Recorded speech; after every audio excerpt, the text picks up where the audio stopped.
कि भारत जब तरक्की कर रहा था हम दहशतगर्दी से लड़ रहे थे। तरक्की वहां होती जहां अमन हो, जहां सुकून हो। इसी चीज का तो भारत फायदा उठा गया। अब मैं तरक्की की बात बताने लगा।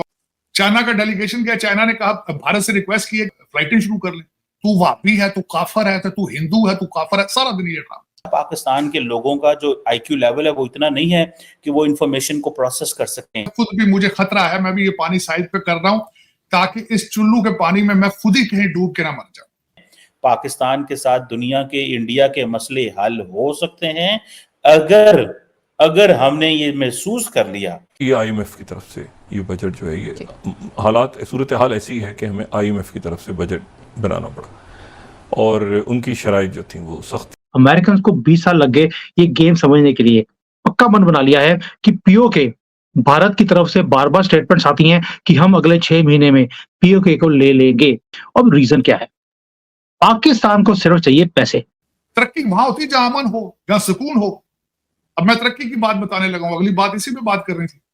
चाइना का डेलीगेशन गया, चाइना ने कहा भारत से रिक्वेस्ट की है कि यहां से जी वो आप पैसेंजर फ्लाइटें शुरू कर ले। उन्होंने कहा जी हम पैसेंजर ट्रेन फ्लाइटें नहीं शुरू करेंगे, अब कार्गो फ्लाइट चलती रहेगी, ट्रेड होती रहेगी, लेकिन पैसेंजर फ्लाइटें नहीं करेंगे। इंटरेस्ट होगा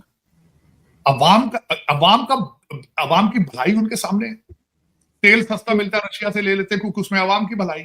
उस तेल को, उसकी तेल की रसद को, उसके शिप्स को बचाने के लिए अगले रेड सी में चलेंगे 4 शिप लेके, लेकिन उसमें कौम की भलाई। लेकिन सिर्फ पैसा नहीं मांग रहे ना पूरी दुनिया से हमारी तरह, इन्हें तो डिक्टेशन आता है हमारे वालों को। तो खैर उसमें मैं क्या कंपैरिजन करूं, लेकिन पता है वो सब जो दुनिया में पक रहा है, वो अंधे नहीं है, बहुत स्मार्ट। तू वापी है, तू काफर है, तू हिंदू है, तू काफर है, सारा दिन ये काम, सारा यही होता रहता है यहाँ। सारा हर एक के पास एक मीटर मौजूद है कि कहना मैं सच्चा हूं, मैं जन्नत में जा रहा हूं, तुम काफर हो। और सर यहाँ पे वो बेचारा टूरिस्ट गया था स्वात में, उसको मार दिया और फिर कहते हैं कि जी यूएई और भारत बहुत कमा रहे हैं टूरिज्म से, तो हमारे यहाँ कौन आएगा जल के मरने के लिए? चाइनीज ने $4 बिलियन अफगानिस्तान में लगा रखा है। उन्होंने कहा आपका क्या ख्याल है कि आप चाइना में, आप पाकिस्तान में बिजनेस करना सेफ समझते हैं या अफगानिस्तान? उसका जवाब यह था, उन्होंने कहा था अफगानिस्तान। अब मैं इससे आगे क्या आपको, खुद भी मुझे खतरा है, मैं भी ये पानी साइड पे कर रहा हूं ताकि इस चुल्लू के पानी में मैं खुद ही कहीं डूब के ना मर जाऊं। पहले भी आपका नंबर सोमालिया के आसपास ही है, यमन के आसपास है।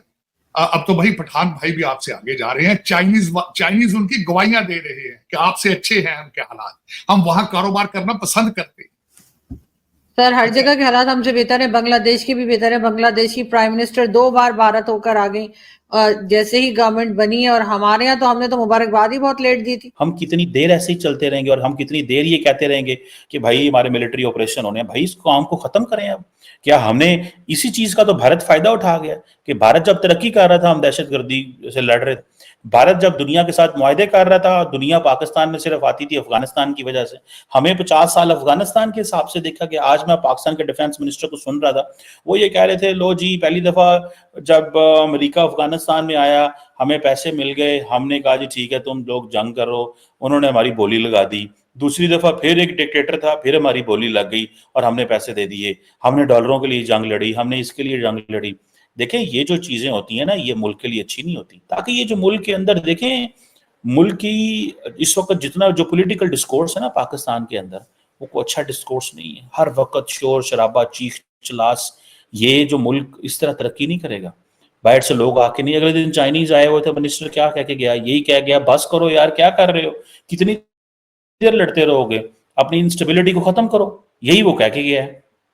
यही मिनिस्टर कह के गया है कि यार अपनी इस चीज को खत्म करो। यही चीज हमें समझ नहीं आ रही कि हम कैसे खत्म करें और क्यों खत्म करें। मुझे बड़ा दुख हो रहा है जाती तौर पे, मैं फ्रैंकली स्पीकिंग ये समझता हूँ कि पाकिस्तान की जो लीडरशिप है, जो पाकिस्तान के लोग हैं, वो एक फेयर सिस्टम चाहते हैं, अवाम को क्लैरिटी दी जाए। They need to take on board the political parties and the parliament and once for all, और हमें इस क्राइसिस को खत्म करना है। वरना बांग्लादेश भी तरक्की कर रहा है, इंडिया भी तरक्की कर रहा है, नेपाल भी कर रहा है, भूटान भी कर रहा है। इंडिया तमाम ममालिक को लेके जो है वो बिम्स्टेक और जो है वो सगार और पता नहीं क्या क्या कर रहा है, और इंडो पैसिफिक के उनको ख्वाब दिखा रहा है, और कह रहा है कि जो एशिया पैसिफिक के अंदर जो फ्यूचर लिखा जा रहा है हम आपको साथ उसमें लेके जाना चाहते हैं। हम उस कश्ती में आपको बिठाना चाहते हैं, जो कश्ती जो है जो इंडियन ओशन से पैसिफिक है वो इंडियन एंड फिर पैसिफिक, और वो चलेगी और तरक्की का पहिया घूमेगा। ये इंडिया ममालिक को लेकर चल पड़ा है और हमने अफगानिस्तान को जफ्फी डाली हुई है और एक दूसरे को जफ्फी डाली हुई है कि तरक्की नहीं करनी है हमने, ठीक है। और दुनिया हमारा तमाशा देख रही है और हम जाकर दुनिया को कहते हैं पाकिस्तान में इन्वेस्ट करो, और घर में हम दस्तों गिरबान है एक दूसरे के, हमने जो है ना वो गिरबान पकड़े हैं। ये दुनिया कहती है जी आपने अगर दहशतगर्दी की जंग लड़ी है तो ये फिर कश्मीर में जिन लोगों को FATF की वजह से आपको, जिन मिलिटेंट्स की वजह से आपको FATF में डाला वो कौन है? इंडिया एक ही चीज बार बार कह रहा है, क्रॉस बॉर्डर टेररिज्म। इंडिया एक ही चीज बार बार कह रहा है जी, स्टेट स्पॉन्सर टेररिज्म। इंडिया जिधर जाता है जी कि हाँ जी हमने पाकिस्तान के साथ ये मसले को हल कर रहे हैं। मुझे जाती तौर पे ऐसे लगता है पाकिस्तान के साथ मसले हल हो सकते हैं, पाकिस्तान के साथ दुनिया के, इंडिया के मसले हल हो सकते हैं अगर हमने ये महसूस कर लिया कि हमें मिल बैठना है।